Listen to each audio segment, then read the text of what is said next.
to start recording and welcome you all. Hello, welcome to Wooten Center Parent Power Group Workshop. My name is Rebecca Dabbs, as always. I am the COVID-19 health educator for the center. As always, Sue, if you could please take a quick moment, can you please put your name in the chat box and your zip code, please? Just for a virtual check-in. Thank you to our returning community members and welcome to our new members. The Wooten Center is a nonprofit organization founded by Myrtle Rump in 1990 to honor her son who was tragically killed in a drive-by shooting. We provide free after-school and summer programs for students in grades 3 through 12 in the South Los Angeles area, as well as programs such as our Parent Power Group workshops to support their families and their community. The workshops are presented in partnership with the Green Foundation and other donors, which could be found at our website. This is our 11th Parent Power Group of Spring 2021. And as always, we meet on Mondays from 6 to 7. We're going to be taking next Monday off for the Memorial holiday, but we're going to return in June with another round of wonderful community speakers and workshops. Please be sure to watch our website and our social media accounts for those topics and speakers. But for tonight, our workshop is tips to help your child go to college, and our speaker is Mr. Eric Moore. He is the founder of Educate California and has developed a nonprofit organization whose mission is to ensure that all California youth graduate prepared for college, careers, and life after high school. Educate California serves 14 to 24-year-old low-income and foster care students, their families, and organizations that empower youth by providing them with resources that historically would be provided by high school counselors. He has over 12 years professional experience as a financial advisor with Wells Fargo Securities and American Express Financial Advisors. And in 1998, he founded Educate California and made the transition from advising families on financial issues to helping them prepare their child for college. A native of Los Angeles, Mr. Moore studied organizational psychology at California State University, Long Beach. His personal interests include nonprofit development, do-it-yourself projects, and his 4 dogs, which I might have heard just a little while ago. He resides in Los Angeles with his wife and their 2 adult sons. Thank you so much, Mr. Moore, for joining us again. And let me turn it over to you. Please let me know if you are able to. If I see everything changing on my screen. Take over. Ready? I am all set. Thank you so much. Let me go ahead and hit share. And I will start there. Well, good evening, everyone. And thank you, Rebecca. Yes, that was I always think about, man, that introduction, that sounds like something I wrote. I might have. No, but thank you so much. I really appreciate it. Well, hello, folks. Once again, my name is Eric Moore, founder and CEO of Educate California. It's a pleasure to be with you guys this evening. And I thank you guys for taking the time to learn a little bit about our program. It started as pretty much a labor of love back in 1998 when I was at that time a financial advisor with Wells Fargo. I'm sorry, at that time I was with American Express, and had been doing that for many years. Thought that was pretty much, our destiny or my destiny, and I'll be advising families on their finances for the rest of my life. And decided, oops, somebody's unmuted. But yeah, I thought that I would be working primarily with families on their finances all throughout the year. But in '98, my son brought home a report card. There was one of those report cards, and I looked at it and I looked at him and trying to figure out exactly what was going on, but I knew that he was struggling, I'll put it like that. And so I needed to figure out how I could get more actively involved with his education. And I started looking at different ways to help him. And over time, I learned about his learning styles and different things like that. And it really helped him get focused and get himself on track and ready to go ahead and finish high school. He was at that time going into the 11th grade. And just some of the work that I did and the research that I did, I could see very clearly that he needed my help. So I took a little time off of work and went up to the point. I saw someone there. It's from the 9008. That's where I grew up, in the Leimert Park area. And he was at Crenshaw High School at the time. And what I did is I went up to the school and I started talking to all the different counselors and teachers and things like that. And that's when I learned that back in 1998, the student to counselor ratio at that time was 945 students per counselor. Okay. And so it's gotten a little better now. Over the last 20 years, it's down to 620 average, 620 students per counselor. Yeah, exactly. Big frowny face there. But yeah, that's what's going on in a lot of our schools. So what I realized was that it was very important for me as a parent that wanted to be actively involved to learn the process. And let's see, I'll admit some folks here to the room. And so what I did is I decided to take my research and I started showing it to friends and family members, and everyone that I talked to had the exact same issues as I did. And so that's how I started slowly but surely making the transition from being a financial advisor to to someone that is advising parents and families on how to get their kids prepared for college. And it's been 22 years now, I have to say. I've worked with thousands of families and hundreds of schools and things like that. It's been wonderful. And we have a program that's called the Life Prep Academy, as you see here up on your screen. The Life Prep Academy is at lifeprepacademy.org, lifeprepacademy.org. What I'm going to do is I'm going to go through a presentation tonight and show you exactly how the program works. I'm going to then have Rebecca to provide me with a listing of all the folks that are on the meeting, and I'm going to offer all of you a free year for you to be able to go through the Life Prep Academy and use that at leisure. Okay, so actually I'm gonna back out of here a little bit here. I've already signed in, so I'll at least show you what the sign-in process is. It is very simple. When you start, you come here to students and parents, and you'll click on sign in. In your case, you'll create a membership, but I'll go through that process later. But you'll click on sign in and it very quickly will log you in, and it'll take you here to where all the magic starts, right here at the dashboard. And the dashboard is a little different than the last dashboard that Rebecca or anybody else has seen, because over the course of the time over the pandemic, what's happened is we actually transitioned our resources from being in print to 100% virtual and online. So now the nice thing is that we used to have books, and now we have a site that actually houses all that information. So it instead of having to carry around 2 or 3 books, you'll actually have access to our resource that has all of it right here at your fingertips. The way it's broken down is into 8 sections. And on the first section here, it will have the middle school for these all the resources that you'll need to help your middle school age student to get prepared for moving from middle school into high school. And then the second section is on your life in high school. That's how you get your diploma and all the resources that are there and available for that. The third portion we'll talk about a little bit later is life after high school. So these are, I'm planning to go to college, so I need to learn about financial aid. I want to get a job, so I need to learn about how to dress for success in career and to take care of my own money and budgeting and those types of options. What are options if I'm ready to go directly from school into career or into work? So those types of options will be listed here under the journey. Under the third section, we have a portion, the healthy living, and that's very, very important, right? At that point, that's when our students are moving into their, moving out of the home, and sometimes they're staying in the home, but some may be living in the dorms.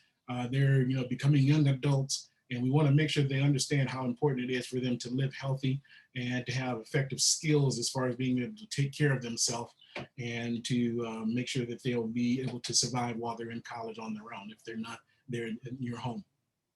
The fifth section is the homework help sites. And strangely enough, these homework help sites was where everything got started, where there are thousands of websites in here that I put together in a database.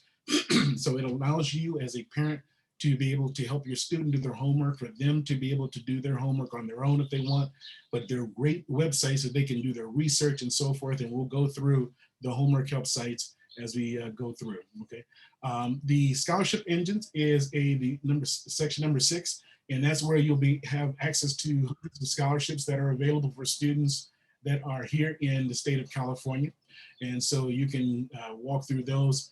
And the last portion will be the foster, homeless, and probation section here. This is a section, we have some new resources. We created a second resource guide that is specifically for youth that have this need. We call them opportunity youth.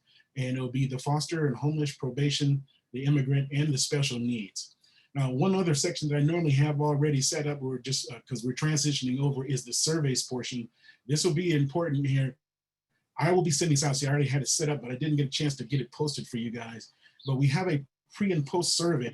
Even though you're going to see this beforehand, I would really still appreciate it. Once I get your information, I send out your codes for you to sign up for your memberships, that if you will also go back and complete the pre and post surveys. I'll have those ready this afternoon. But the important thing is that tells me how much you've learned. So it has questions about how much do you understand about A through G? How much do you understand about how to pick the classes that you need? And it'll do it in pre-version. And so I kind of want you to make an idea of that right now, is how much do you understand about A through G? How much do you understand about helping your kids choose the right classes and to do the right things and so forth? And then at the end, there'll be a post survey. In your case, you're going to do them both at the same time. So I want you just to kind of help me with that, if you will. I didn't get a chance to get those up and posted for you.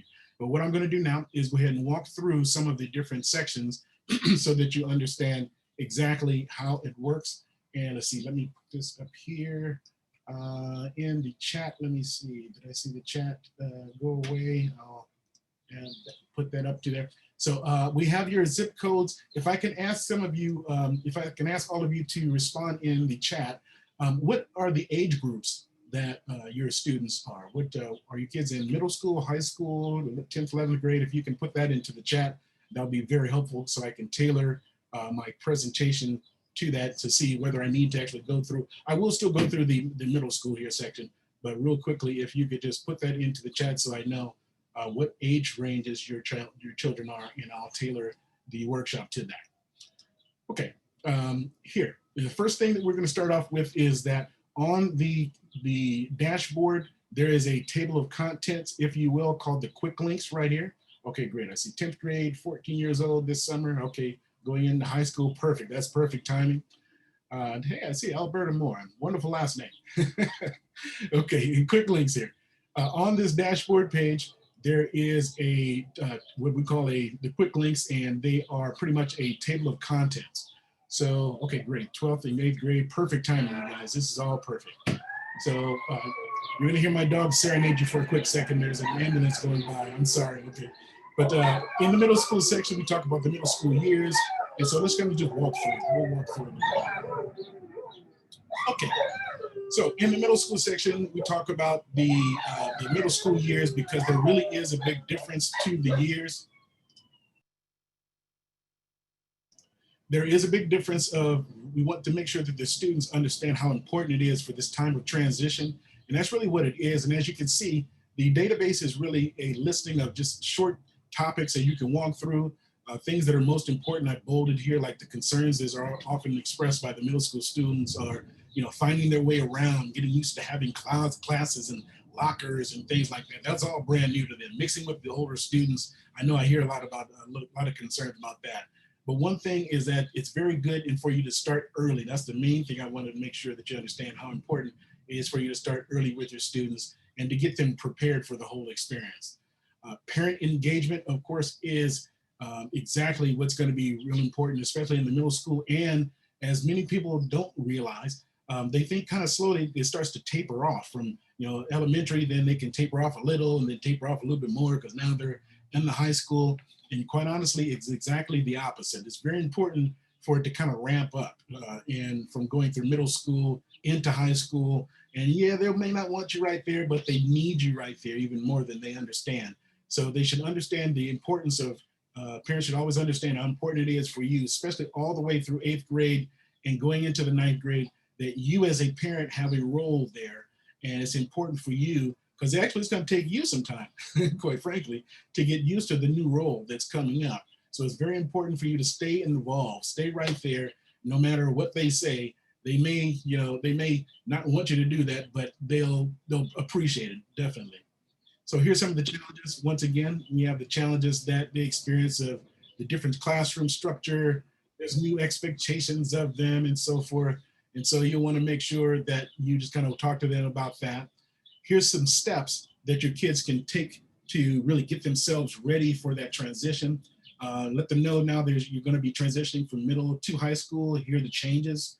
Making sure that you get their class ready for that, and gonna walk them through that whole structure of having 1 or 2 or 4 or 6 classes and so forth. So they need to understand that and be comfortable with that. That's going to be a little bit different than what they're used to. Setting up a daily routine is extremely important. And then just, of course, being there and reassuring your child that it's going to be different, but it's going to be okay. So that's very important, just to make sure that they're comfortable with the whole process. Their study habits. Now, this is where we start really getting into it. And this is something that I want you to see, that on these pages, on many of the pages, there are hyperlinks. So it's not just a matter of clicking a thing and then reading the page. Here are some of the best websites for helping you help your children. So this particular website here, Tips for Studying, this is one of my favorites. So on the Tips for Studying page, it is specifically geared at helping them understand, well, okay, what type of things should I be doing? What am I currently doing? And what do I plan to do? So that they understand that there are very cool techniques that they can use to be successful. Like in this case here, like having a quiet study place, a place where you can keep everything placed. Listen, that you can have everything separated. Turning off the phones and the TVs. Something that's very strange that I found, not very strange, I guess, because students are like this nowadays, is that listening to soft music while they study. Now, there's 2 trains of thought on this whole thing. Some people say, no, they shouldn't listen to any music.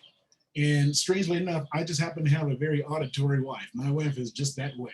So I thought about that for a long time. So I had to listen to her when she said, no, actually studying with music is good for her. I like it perfectly quiet in the room. Okay.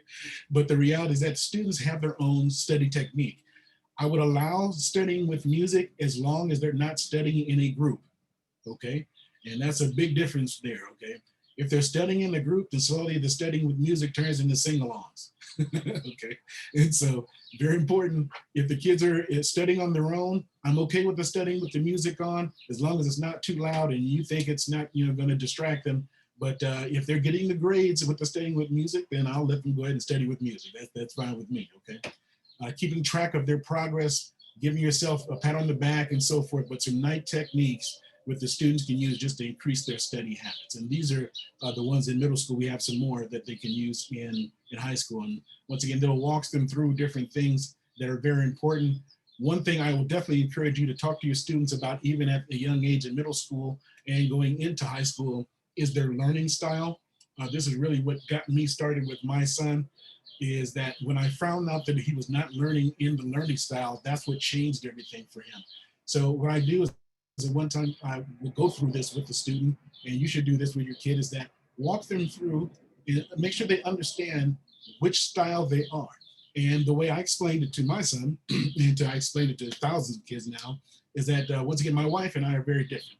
She's one of those auditory people. I'm sorry, I take that. She's more of a visual person. So she likes reading novels. I haven't picked up a novel in years and years and years, but she loves reading novels. She'll go buy a novel, kicks it out the house, and wants it nice and quiet, cup of tea, that type of thing. And she can sit in the chair and read a book. And man, I sit at my desk too much. So if I sit there for too long, I fall asleep. And so what I do is I get the exact same book, and I'll put it on my phone, on my iPhone. And so as I'm walking my dogs, which I do a lot of, and walking my dogs there on the lip or something like that, I will just read the exact same book, or listening to the exact same book that she's reading. And that's her learning style. That's my learning style. She's visual and I'm more auditory, okay? And then there comes most of our kids, and they're the third level, which is called kinesthetic. And all it means is that they like to get up and move around. They have sloppy handwriting and things like that. They're more experiential nowadays. That's the thing. So they watch so many videos, and they're used to learning in short blocks. and things like that. They like the music, the loud music. So I found that the reality is that we were forcing my son to learn in a way that was not conducive to him. So he had the new glasses at the front of the class. The teacher had my cell number, the whole deal. And he, who was a very smart child, was not doing well. And so what we did is I started finding different websites. And that's how I got to the point where I'm doing what I'm doing, is I created a database of all these interesting websites so that if he was not learning into class and he didn't get it from the book, if he were to watch a video or to look at a very engaging website, then it worked for him, and it worked immediately. And it wasn't like, a 2-week or 3-week, it worked immediately. And the funny thing is that when he saw it was right for him, he started realizing, oh, Dad, so that's my problem. Yeah, that's it. It's not you, because he thought something was wrong with him. He literally did. And because he had always had straight A's until he got in high school and his grades started going down. But the reality is that things did change after middle school, and it was a new environment. He had to learn what was his way of learning. So that's one of my favorites. I talk a lot about this one because this is probably one of the most important things. That's why I put it up front, is that people need to understand the learning characteristics of their child and make sure they understand that, because they'll be able to use that not just in school, but throughout the rest of their life. So very important that you do that. Okay, let's move on. The transition to the high school. Here's some more tips for success. One thing I definitely love is their summer learning and summer reading. Go to as many tours on campuses as you can, and definitely advocate the student jump in both hands with themselves, especially while they're in middle school, so they're ready for high school and they will be all set. And then they have to understand, of course, about classes, their credits, all the different grades, A, B, C, and D, how those calculate and so forth. So we have a whole calculator in here that you can do. It's also very important that you start them understanding right now, when they're in middle school and going into high school, how important supporting activities are. Those things like, being in the band, being a cheerleader, football player, student newspaper, want to be vice president of the student body. All those things, all those extracurricular options are going to look really, really good as far as making you look like a well-rounded person, which is what the colleges are looking for. So I've asked many colleges and talked to many colleges, so how do you choose between, two kids that are, that are still, they're both straight A's, how do you choose which one? And the main thing they've told me is that engagement. How engaged are they in the community? Do they volunteer at their church? Do they go to the food bank every year and give away food? Those types of things. And they always tell me to tell parents to understand that there's 50 hours that are required. And if you come in with 51 hours, okay, you pass. But if you come in 150 hours, then that's who they're looking for, okay? So there's someone that is making themselves a well-rounded person. And then you ask, well, why is that so important? Well, the reality is, and I talked to someone at UCLA, and they said, Eric, we have students that come in that are brilliant, but they go from classroom to dorm, classroom to dorm, classroom, and that's all they do, and they burn out. But if we know that they're involved in the school, like they're gonna be on the cheerleading team or on the debate team or things like that, we know that they'll actually assimilate into the school better, and they'll become a bigger asset for us as a school because they'll be more involved with the school. So answer to who gets on the campuses is most likely those who have taken more extracurricular activities and is a more well-rounded individual, okay? Here are the colleges, and we're gonna scroll through that very quickly because you'll look at that more and more, but I just have a page in there for if you're in middle school, these are the California colleges, the historically black colleges, Hispanic colleges, Jesuit colleges, tribal colleges. We have lots and lots of colleges, and we have a whole section on that. I just want to put that in there so you can take a look at it, okay? And then basically just getting at this point for students to understand, even in middle school, how to identify a career. We're not looking for them to know what they want to do. And frankly, I don't like that when I hear people say to a 6th or 8th grader, what do you want to do? Well, I didn't. I was 30 years old before I really fully figured it out, And so it's important for us to give them some guidance. And what I've done here is I put on here some of the best websites for you to do that, for the students to take a look at it. The Bureau of Labor Statistics is a great site where you can say, so what do you like to do? And then it shows you lots and lots of career choices. Road Trip Nation here are a bunch of videos that are created by college students. by college students, and it lets you see how they found their way into getting the careers that they love. So it's really cool as the students can see other students talking to them about, you know, I was thinking about this in high school, and then I took these classes and I decided I wanted to become a journalist, and now I'm this, you know. So it's a really cool thing to have the students talk to them about that. Entrepreneurship is something that I'd love to talk about, and I have a good friend who is a multimillionaire, quite frankly, who created a whole series, and this is frankly for students and parents, okay? But this whole series called the Dream Toolbox. This is absolutely phenomenal. This gentleman here, Ken Aldridge, who is actually a very, very, very wealthy man. He's created 11 major corporations, and he was the founder of Green Dot credit cards. I don't know if you guys have heard of that, but the Green Dot credit cards in several different organizations, he invested in all of those companies.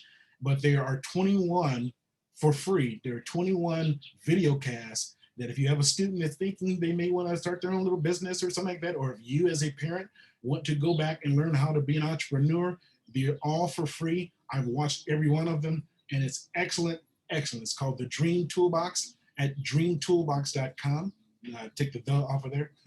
So just dreamtoolbox.com. But these are wonderful, wonderful resources, and I highly encourage it. I'm actually going to be working with some schools because they're going to be teaching this in the schools and some colleges also. So it's called Dream Toolbox, no dot, just dreamtoolbox.com. Great information. Then we talk about military and apprenticeships and things like that for the middle school student and get them ready, once again, for high school. And now we're going to move on into the high school world. Okay, so in the dashboard here, we'll start with the getting prepared for high school. And I'm going to kind of walk you through it. We're not going to look at all the pages, but I want you to see how it works. The first page is the aiming high for college. We'll talk about those study habits again, note-taking skills. Actually, this is a very important one here. So once again, a video. We have lots of videos in here because we want the students to learn in the way that they're comfortable. But what are the best note-taking systems? You know, some people do it in doodles where they circle things. There's a mindset that you can create specifically on how to take notes.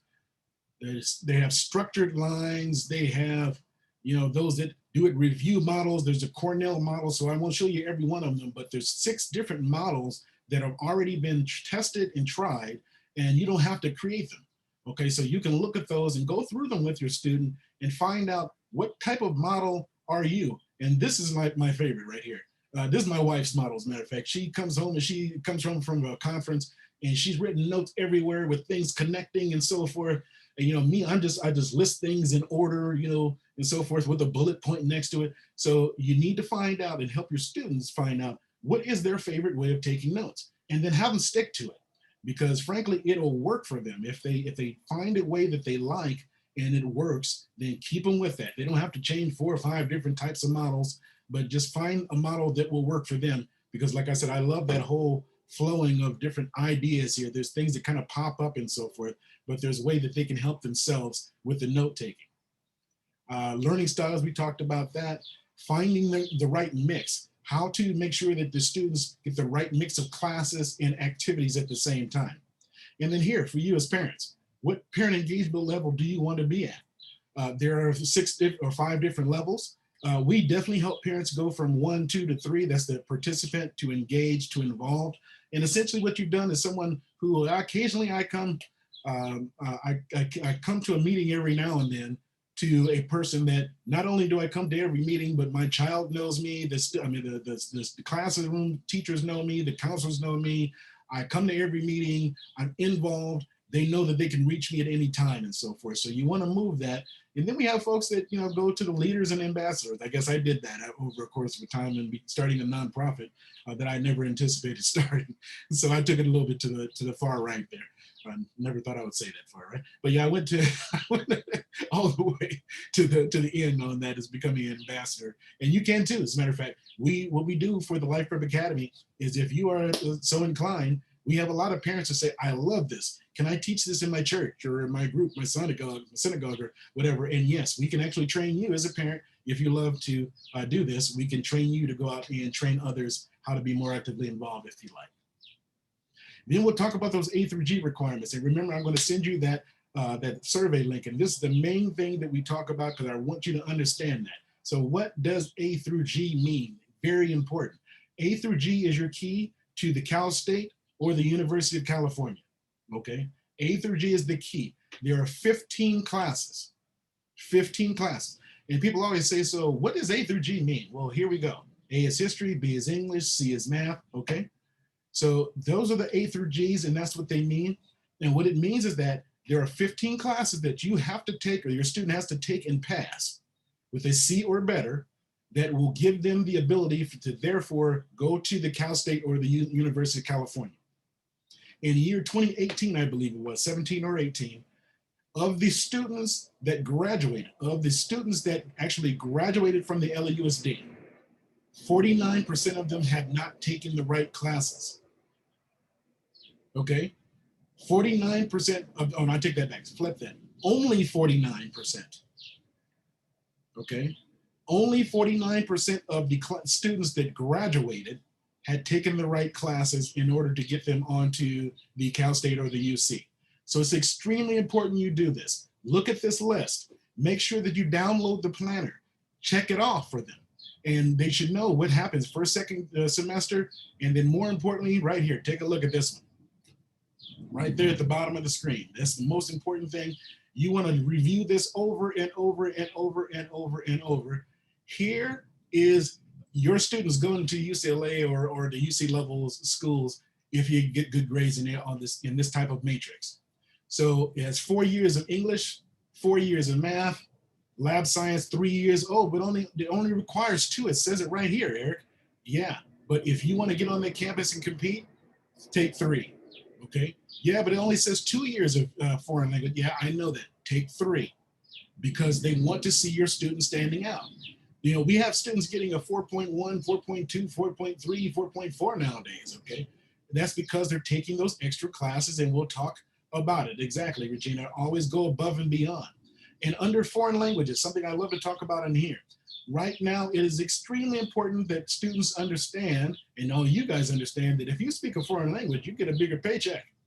Okay, so hey, I wish, man, I'm really mad at myself. I understand a little Spanish, but I don't understand it, you know. And so I'm actually literally going to go back and take some classes so I can get a little bit of understanding. And now I have to hire people to do workshops for me when I do in Spanish language. So I tell the student, if you smartly anticipate that you're going to smartly use your foreign language smartly after high school, then don't take it only in the 10th and 11th grade and skip a year. Because you know how that happens. I mean, you skip a year, you may go into college and not taking the first year, and then you have a gap in there and your learning goes away. So if you're going to use it, take it in consecutive years so you can keep using it all the way through, and then take it in the first year of college too. You know, but keep the learning going. Don't put gap years in between your foreign language, because just if you're not using it, you'll lose it. You understand what I'm talking about. You guys are adults. So I definitely encourage students to take these classes and take them in succession, and to, you know, don't skip years, especially if you're going to be using them. But here's a perfect example of what your student will need in order to complete. And I put more than 15, as you can see, there's about 18 up in there. That's because of the going above and beyond, just like Regina said. Okay, Robin says, my son attends a CTE school, and I have seen them introduce, yes.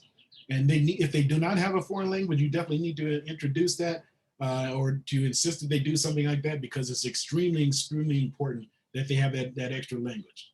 They don't have it. Okay, man. Okay, we're gonna have to find some good resources for you then. Okay, if Rebecca, if you could be taking a note or two to have someone reach out to me, or to reach out to me later, maybe I can see if I can find some resources for you, because there is a resource called the Language Bird, as a matter of fact. Language Bird is a resource that there is a fee for it, but it is probably the most extensive foreign language resource that I have seen, called Language Bird. And it's a great thing where they actually have what they call chirp rooms, where the students get in the room and they can just talk for free, you know, and exchange information in different languages and so forth. And so, oh yeah, there we go. Put your name. Was that for me? Okay, for the people. Okay, yes. Put your information in the chat so we can definitely follow up with you. But Language Bird is one that I know off the top of my head, and I'll see if I can find some more resources for you also. Okay, let's talk about concurrent enrollment. And concurrent enrollment or dual enrollment, they mean the exact same thing. And it essentially means that your students can take classes in college or take college classes while they are in high school. And you say, well, why would they want to do that? Well, because if you do that, they are going to be really, really prepared students. That's the main thing. And the cool thing is that the classes are free. So while you're in high school, you can take these classes for free. And what has to happen is that your student has to be doing well. They have to have a minimum of 2.0. I say that's not good enough, frankly. If your student's at a 2.0, then they're not ready for community college, in my opinion. That's just my personal opinion. If you know that they can do better, let's push them, okay? If they're at 2.5, then I'm okay. 3.0, absolutely. 3.0 or more, absolutely. Let's do this during the dual enrollment. But what they're going to be doing is that they're going to be taking classes at a local community college, that's your local one. You have to talk to the counselor, and between the counselor, the student, and you can make that decision. And once that is something that you decide that they are ready for, there's a form that you have to create or complete, I should say, at the California Community College's website right here. And you can download the form that you'll need. And you will be able to learn about that. Then you talk to the admissions people at the college that you want them to go to, and you all will make the decision together. And once everything is happy, then your student will be able to take those courses. And I highly, highly, highly encourage that for many reasons. Number one, if your student can take a college course while they're in high school and do well, they are on track. They know that they know that they know that information. Their confidence level goes through the roof. They're taking it for free. They're taking courses that you will not have to pay for. I'll say it again, that you will not have to pay for when they get to college. So if they take English 101 and Math 101 and they take those courses and so forth, then you don't have to worry about paying for those courses when they get to the CSU or the UC, because they've already taken them and passed them. And you say, well, they're a lot easier, right? No, they're not a lot easier. They are the actual college courses. And so you will get extra credit for them. And you need to make sure that your students understand if they can take those courses, they're really going to be on track. They also have Avid as available to me. If you have Avid on your campus, I would highly encourage you to force them, do whatever you think you can to get people to put your students in those Avid classes, because they are college prep courses, and they're wonderful, wonderful courses.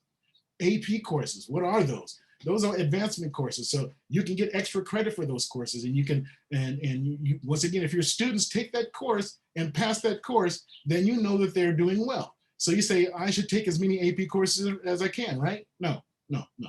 If your student is good in English and math, don't be taking AP science, right? Or history, okay? That's something that people need to understand, and the students need to understand, and the parents need to understand, is that I've talked to several colleges and asked them, so what's better, an A in a normal class or a C in an AP class? And the answer is the better is the A in the AP, the A in the normal class. If you take an AP class, you should get an A or a B, period. Okay. So if your student is okay in the subject, no. And if you want to push them, that's cool. I encourage that, and pushing and encouraging, help them. That's a good thing.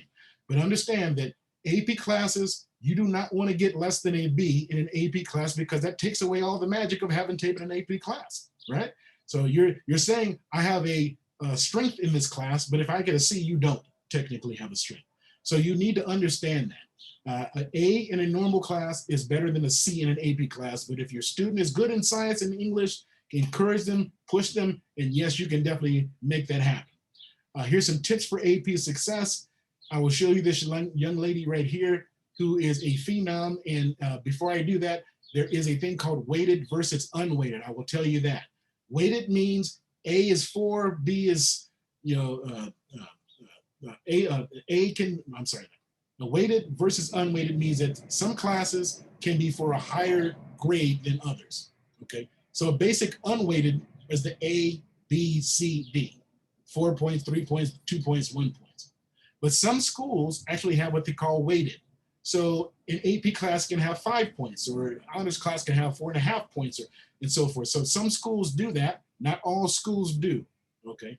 But that's the difference between what is weighted and unweighted, is that some schools actually give you a little bit of extra credit for having taken an honors or an AP class. This young lady here, I'll show you very quickly. This young lady took so many classes that she graduated with a 10.03 GPA. Okay, but that's weighted. Okay, so she took 17, I think it says in here, yeah, she took 17 AP classes over her 9th, 10th, 11th, and 12th grade. Okay, plus she took concurrent enrollment classes. So now she's an overachiever and nobody wants to be an overachiever. Yes, you do. Yes, you do. But yes, if your student wants to do that, let them know it can be done. By the way, her younger brother was like a 9.7 or something like that also. So it's just a family of achievers. So it can be done. We don't want to stress our kids out, making them want to get a 9-point-something GPA. But at the same time, let them know if you want to be there, you can make it happen. Okay? I do think it's kind of. So here's your GPA calculator again. One thing on this page, if your school does not have someone, if you can mute yourself, everyone. If your school does not have access to enough AP courses, UCScout.org was created specifically for that. And UCScout.org is a resource that was created specifically for schools that don't have enough AP courses in A through G classes. So what you can do on this particular page,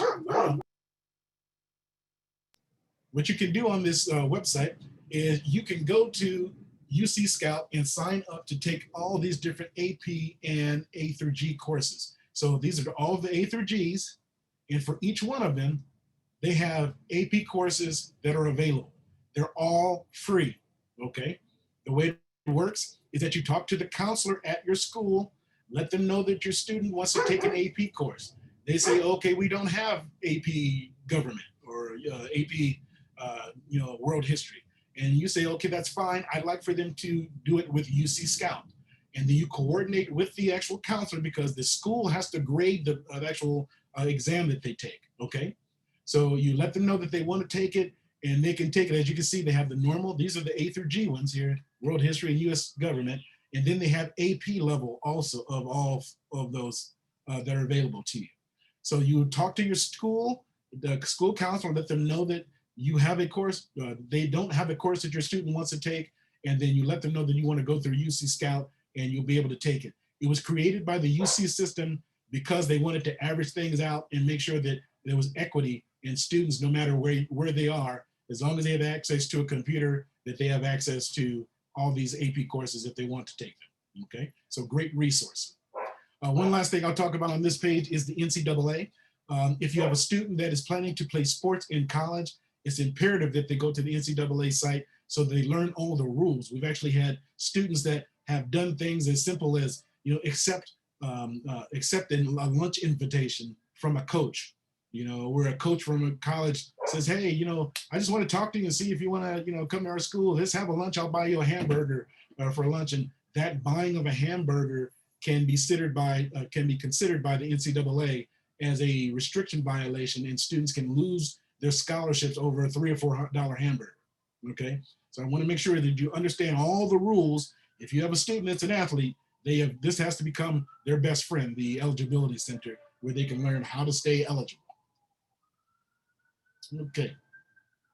Okay, let's talk about the entrance exams. As you may have learned, the UC system has decided that they're not going to be requiring SATs all the way through 2023. We now are waiting to hear about the Cal State is going to respond with that. But when and if the SAT does come back, we have some great resources on here. My favorite is here, the Khan Academy, and they have some great resources on there. A good SAT score, the max is 1,600. If your student's at 1,100 or more, you know that they're going to the Cal State. 1,200, 1,300, they may be going to the UC level. 13 and 14, they're going to Harvard. Okay, that type of thing. So the higher, the better. There are waivers that are available for students. We have the ACT here at the bottom. And then what are the differences between the two?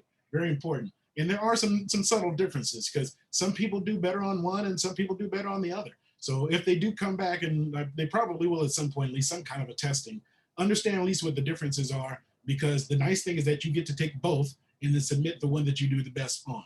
Okay, so that's very important for them to understand, is take both of them. Don't just do one, take both of the tests. because there are some subtle differences and some do better on one, some do better on the other. My understanding is the ACT is very, very popular in the East Coast and so forth. So yeah, definitely take a look at both of them. And here's for students that have to go back and complete their high school diploma. Oh, here's a section on students with special needs. Very important is understand that, and we have an actual whole section at the end of the guide, as a matter of fact, on students with special needs. But just very quickly, is to understand is that there are fee waivers and different resources for students that have special needs. So that if you have that situation in your family, you as a parent, what I recommend is that you go with your child to the college and make sure that they receive everything that they're entitled to, and make sure that you talk to them and sit there and not leave until you make sure that they have access to everything, because they are literally it's incumbent upon the college to provide a tutor or a mentor or someone to go to class with them, help them get around. I mean, whatever it takes to make sure that their experience is a good and excellent experience, they have to do that. So I highly encourage you as a parent to get involved on that first day. Having said that, you cannot come back on the second day. And you say, well, wait a minute, what are you talking about? I've been taking care of my special needs child and they need, yeah, I know they do, but the colleges, the way they consider it is that now is an adult, an 18-year-old that is on their campus. And so unless they give you permission, and oh, that hurts, doesn't it? So the student has to give you permission, okay? And it probably ain't as hard as I was making it sound, but I've seen some situations where the student says, no, mom, dad, I want to be on my own, but there's literally a form that must be signed by the student that says, yes, release my grades, release my this, release my that to my parents. And once again, because they turn 18 years old, they are now an adult. And so they have that option. What I encourage you to do is age 15, 16, and 17, we're going to have that conversation and let them know, no, I intend to get everything. And so during that one conversation, that chance you have to be on the campus, get that form signed so that you have access. And of course, because you're there to reassure them and help them, right? But yes, let them know that you want to have access to the information. And or you may say, no, that's pretty cool. I think you do fine. You let me know when you need the help. And that's the cool thing. Yes, I see that. I know someone with special needs that graduated from SC with their doctorate because of the extra. Exactly. And see, it can help. In some cases, it can help them to be on their own, quite frankly. This whole special needs section here, I won't go into it now because it's really huge, but there's a whole section in there on how students can advocate for themselves. And that's actually a good thing because they can learn how to take care of themselves. And they will still look out for you and you use that person that helps them. But I want them also to not be turning to you for things. They should first see if they can handle it and take care of it themselves. So very important that they understand that about advocating. And there's once again a whole section on special needs at the end of the guide. Okay, here is the planning calendar for the freshman year, and it walks through some of the things they need to do. And once again, you'll look at this and go through it in depth. I encourage you to. The sophomore year, and we won't go through all of it here. The next couple pages has the junior year and all the good stuff that you need to know in that year. And then the next page has the senior year. And just two quick things I will talk about in the senior year, although you guys are really way out, or some of, oh no, there was a 12th grader also. Senior year, if your students want to live in the dorms, I highly encourage that. There are lots and lots of studies that show that students that are able to get onto the campus for the first 2 years, live in the dorm, become a little more adult and assimilate onto the campus, become part of groups and things like that. It helps them a huge amount. But don't wait to make that dorm payment, okay? Because every college in California is what they call impacted, meaning that there are way more students trying to get on the campus than they have seats. So what you need to do is keep that in mind also with your dorm room. There are way more kids trying to get in the dorms than they have dorms. So if your student wants to get into the dorm, let them know to tell the college that right up front. Send that dorm room payment right up front. I mean, get that done. Send it way before they ask for it. Tell them, have them send it back to you if you have to. But get that in there because you want to get in line to make sure that your child is in line for those dorm rooms because they fill up very quickly. Also, remembering about the FAFSA. The FAFSA in the 11th grade and 12th grade year, when you really start learning about the FAFSA, don't wait till the senior year. Start learning about that in the 11th grade year And then in October of the 12th grade year is when all the Cash for College, you'll hear a little bit more. I'll talk about that in a moment. But remember, October is the time frame to get started talking about financial aid, okay? And it goes from October all the way through March. March 2nd is the day that you'll need to remember to get all your paperwork in, and that's when the FAFSA is due. But FAFSA is October through March. Remember, the October through March is FAFSA. And then, of course, getting your April checklist and make sure everything is on track here. Okay, so now let's go into, we're going on the second section. We're talking about they're going on the journey now. And so we are in the 11th, 12th grade. We're starting to think about all of our financial aid and so forth. Here's the financial aid resources that are available for you on this first page. And once again, we'll talk about that FAFSA. So what is the FAFSA? Well, that's how you get both federal and state money. You cannot get both unless you fill out the FAFSA. And you say, but yeah, they ask you all these questions. Yeah, well, they're about to give you $20,000. Wouldn't you ask questions too? Okay, so answer all the questions. And you say, well, I don't know what the answers are. Well, that's okay. That's what this Cash for College is for. There is a whole listing all over the state of different workshops you can go to. See all these in there? And there are workshops you can go through all over the state and find one that's close to your home. But on the at the Cash for College workshops, which will again start from October through June, at the Cash for College workshops, you can actually take your tax returns with you and all the paperwork, and they will help you fill it out right there. Okay, so you will leave with a completed FAFSA application if you go there. Now you say, well, okay, well, I'm a little concerned about that. Oh, don't be concerned. What you should do is in the 11th grade, go and just walk around. You know, go to one of these Cash for College things and just see what it looks like, even if your kid isn't ready at the time. But you get comfortable with the process, and then when you're ready, then you'll have it down and you'll be a professional. But yeah, go and check out one of these workshops. They've been doing them online, of course, because of the COVID and so forth. But it's very, very important that you do that because they will make sure that you get it done right. And that's the main thing. If you don't do both of them, you can't get money for both, state and federal, okay? So, we do, okay, we need 7. I'm sorry, okay, I didn't realize. I thought we were going through 7:30. I thought I had a little more time. All right, I'm gonna speed up a little bit because I thought we had another half hour here. We're gonna flip through, and then what I'll do is I'll conclude and just make sure that you have access to how to get your membership. We talk about federal grants. We talk about California grants and loans. Scholarship scams are important. How to avoid scholarship scams, scholarship essays, and then we have a whole listing of scholarships that are available for every nationality and need and so forth that are available here. Okay, I should have asked that up front. I'm sorry, Rebecca. Keys to managing your money. Here's how to advise a budget and how to be savvy about credit cards and so forth. So there's lots and lots of good information. So what I'll do, since we only have a couple more minutes, is let me go back to the quick links. And I'm glad this will give me a chance to show you this. Oh no, I'm sorry. There's one section I want you to see that's very, very important. So where we left off, we were over in here.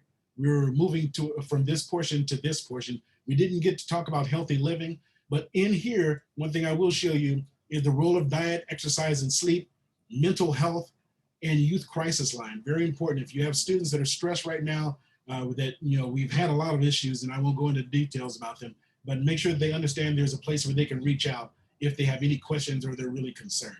And the last portion I'll show you is the homework help sites. Here are hundreds and hundreds of websites for students to do their homework. So there's K through 8, there's language arts, there's math, research, science, and technology, and you just click on a subject and scroll down the page. As you can see, each one of them has a description of exactly what's in the actual database, so you can do that very quickly and get to the information that you need very quickly. But on the dashboard, once again, as you scroll through, you can just find things that you're looking for very quickly. Here's the FAFSA, here's that Cash for College we were talking about, how to choose the right college, all of the different colleges in the state. Once again, if you want to go to the Cal State, it's here. The UC is there, studying abroad, and I'm just kind of scrolling up slowly. For students that are looking to go directly from school to career, we have options like apprenticeships and entrepreneurship, private career and technical schools. When they start planning for a career, we talk about how to create a plan and how to write a resume and so forth. So it's a lot of good information in here. Then we get into the healthy living section where we talk about things like the role of diet and exercise, safe driving, cyberbullying, you know, lots and lots of good information. Then those homework help sites that are talking about scholarships. And then the student support services are the area that we talked about last. That's the foster, homeless, probation, immigrant, and special needs resources, okay? So there's lots of good information in here. Once again, I will, as soon as I get the list from Rebecca, I will send out to you all how to access your membership that you will have for a full free year. And gosh, I thought I had another half hour. You see, I was just getting started there, guys. I was getting in my groove. I was getting into the third gear, but that's okay. That's okay. But once again, I hope this was good information. Well, please, if you will unmute yourselves, everyone unmute yourselves if you can. And if you have any questions, you know, please, if you have any questions, let me know. I would be glad to answer any questions in the last 1 or 2 minutes. And I once again, thank you. And hopefully we'll be able to have another one of these sessions where we can go into greater detail if you'd like to learn a little bit more. So, Rebecca, I'll turn it back over to you. I'll stop my share here. Let me stop the share. Great, sir. Okay. So thank you so much. We have a huge audience today, and I'm so happy to see everybody join us because this is some really timely information. And I'm sorry, sir, that I didn't let you know we changed our time from 6 to 7. And this is such important work. So as he said, please leave your name and your email in the chat, and I will share with Mr. Moore so you can get access to his website, get access to all of that resource, which is a very generous thing that he does for our parents. And thank you so much for doing that.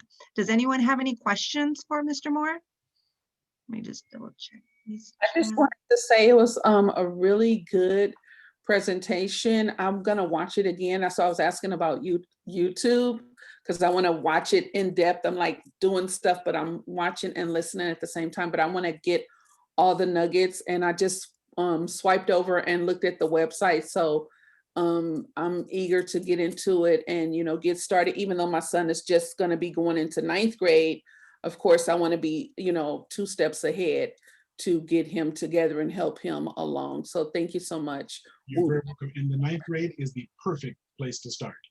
Okay. That's exactly, frankly, I'll just take you very quickly. My son was in the 11th grade when I got a lot of this information. And that was the problem. When I found some of this information, I said, man, if I had known this in 9th grade, he would have just cruised through. So the earlier, the better. 8th and 9th, like I said, we added that section on middle school. We never had that until just now.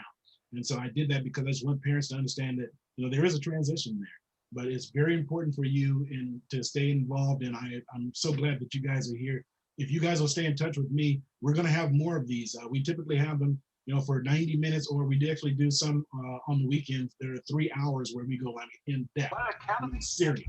So, you know, and we have a series of different sessions that are available also. This is just one. So, yeah, please stay in touch with me, and I'll be sending you a promotional code where you'll go to our website, hit the create a membership, put that promotional code, and it will reduce your price from which it's typically $11.95 per year. It will reduce it from $11.95 down to 0. Okay. And yeah, it'll reduce it down to 0, but that's for the first year. And if you decide you want to continue, then it'll just send you a thing at 30 days out saying, would you like to continue with your membership? Okay. So, Cousin Eric. Yes, ma'am. I met you probably 5 years ago or so with Deacon Wilson. Oh, hey, yes, I just spoke with him a few days ago. Okay. So, and the reason I call him Cousin Eric, we have the same last name. Good to see you, cuz. You know, so he's probably, he looks like my husband. He's probably related to my husband. You know, you never know. But I've been following what you said for the past 5 years. My kid was in middle school when I first met you. And so because of you, I started him at Trade Tech in 8th grade. So he is, as a 10th grader, he's 5 A through Gs. away from having them all done, Wow. so that we can concentrate on what did you said, refining things junior and senior year. Yes. And so, you know, your presentation is kind of like my little, you know, roadmap to things. So I just want to say, hey, and you know, I look at it each time, Good. so that when I talk to other people, I remember. So I I'm love a little fangirl. I just have to say that. I love that. You made me feel good. Okay, and and the check's in the mail. Don't worry. All right, no problem. See you later, cousin. I appreciate you. You take care of yourself. And once again, no, seriously though, I need those kind of comments on tape. We're adding, like I said, we just created our new website. So if you or I will go on the website and write it down. I'll write a good one. Yeah, go to the website, hit the contact, and my information's right there. And if you can send me a little something saying, you know, what you just said, you might actually be on my site pretty soon. There you go. Thank you, Eric. Thank you, ma'am. Thank you. Any more questions for our speaker, wonderful Mr. Moore? You know, I just want to say, every single time you speak, he's a return speaker for us. And every single time I pick up new bits of information, especially with what is on your website. So please go back and rewatch this workshop, because you're going to get so much from it by watching it again. It's just so heavy, but so important to know as supportive in our supportive roles for our youth. So thank you, Mr. Moore, for being here. Rebecca, do you have a quick second? Can I show one quick last thing here? Yes, please, please, If please. you guys are willing to not jump off as quickly as you did, I forgot to show this. Oops. There we go. This is a page that you will not have access to because I am an administrator. But on my administrator page, I just want you to see, this is all that we actually do. I'm a big basketball fan. Crenshaw High School is a demo. I used a page that I created, and I decided to give Crenshaw High School the basketball team of the century here. I don't know if you guys recognize some of these names: King James, Michael Jordan. Crenshaw always a leader in their basketball, so I needed a demo page. So since I'm a big basketball fan, I gave them the best basketball team that they could possibly ever ask for.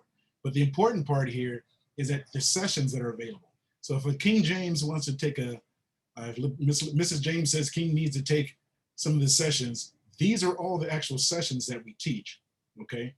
So for you just to see, we have the orientation, which is what we took tonight. There's a 60-minute to all the way to 3 hour is what we do for their curriculum. And then we go into depth on individual subjects. So learning styles, entrance exams, school to career options, planning tools. We just now are adding creative writing for non-writers to help students with that essay and how to express themselves and talk about themselves and things like that. But just so you all know, these are all the actual total list of the sessions that we have available for students that go through our entire program. And if you would like to learn more about that, once again, on the Contact Us button here, or Contact button, you can just click that and it'll come directly to me, okay? And you can, here's my email address right here, eric@educate-ca.org. It comes directly to me. So I just wanted to share that. I forgot to talk about that when I was going through. All right, that's it. Thank you. Thank you for sharing that. And thank you for being here. Thank you for taking time on a Monday evening to talk to our parents and our community members. Like I said, this is very valuable stuff. We really appreciate you. My pleasure. My pleasure. Every year, anytime. Thank you. So as always, here, let me just change through. As always, as the COVID-19 health educator, I want to share with you all our great resources from the County of Los Angeles Department of Public Health.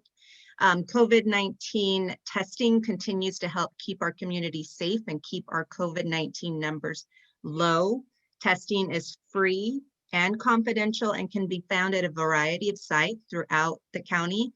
Call 211 for a site or visit them at covidhelpla.org for your free testing site near you. Another way to keep those numbers down and to prevent yourself and loved ones from getting COVID-19 is to get the vaccine. COVID-19 vaccines are free and available around the county, just as the testing is. Some of the sites in the area are Helen Keller Park, Whittier Narrows, Sunshine Park, and Obregon Park. Excuse me, I butchered that. But visit vaccinatela.county.com for sites and times, and if they need an appointment or walk-in. And lastly, COVID-19 related support services from one of our partners, the Green Foundation, is a great resource to have. Contact them directly at 323-229-3411 or email them at info@thegreenfoundation.net. I want to thank you all for being here tonight. Mr. Moore, thank you again for sharing your information, sharing the wealth of knowledge that you have, and also opening up opportunities for our parents to access your amazing website. Again, if you're interested in me sharing your contact information with him so he could send you access to that website, please put it in the chat. Be safe, be well, and thank you for joining us. Good night, everyone. Thank you, Mr. Moore. You're Nice to welcome. see you. Nice to see you all. Take care. Bye-bye. Good night.